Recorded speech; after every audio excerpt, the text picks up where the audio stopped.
John Lewis wasn't afraid of battle. Nearly his entire life was dedicated to some kind of fight. We're the Negro citizens of Dallas County. A crusade to redefine America's moral fiber. I'm not going to give up. I'm not going to give in. No. Lewis became synonymous with the civil rights movement in the 1960s.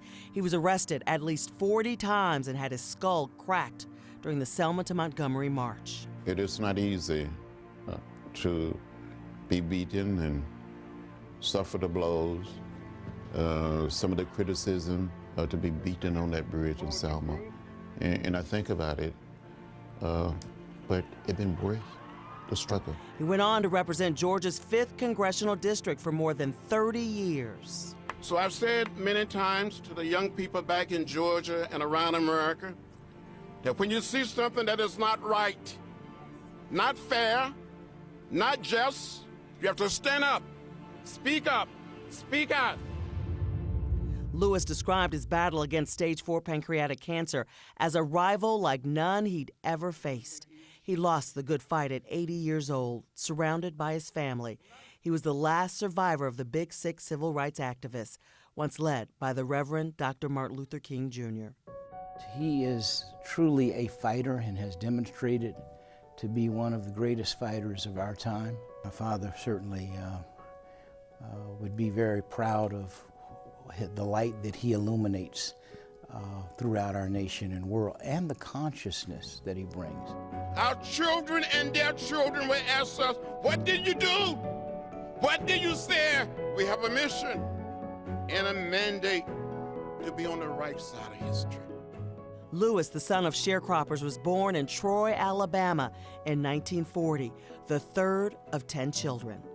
Longtime friend and fellow civil rights activist, former Atlanta Mayor and Ambassador Andrew Young said his incomparable spirit We cannot give up now. will be missed, but not forgotten. Keep our eyes on the prize.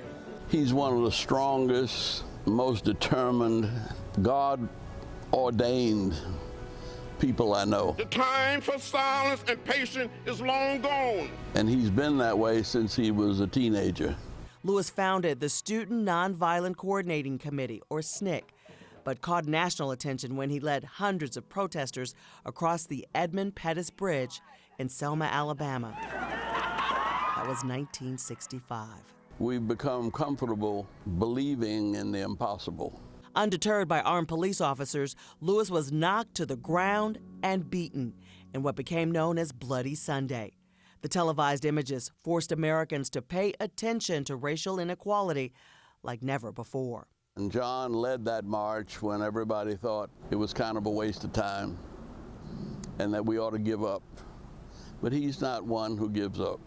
After turning to politics in the 1980s, Lewis continued to push for equality and remained active in his last years, calling for gun reform and supporting the Black Lives Matter protests. In 2011, Lewis was awarded the Presidential Medal of Freedom from President Barack Obama and remained true to his vision to carry on fighting for justice for all. It really doesn't matter whether we're black or white, Hispanic, Asian American, or Native American. We're one people. So let's hang in there, work hard, and do what we must do. Lewis is survived by his only child, son John Miles Lewis. I thought I was going to down this bridge. For CBS 46 News, But somehow, in some way, I'm Karen Greer. God Almighty help me here.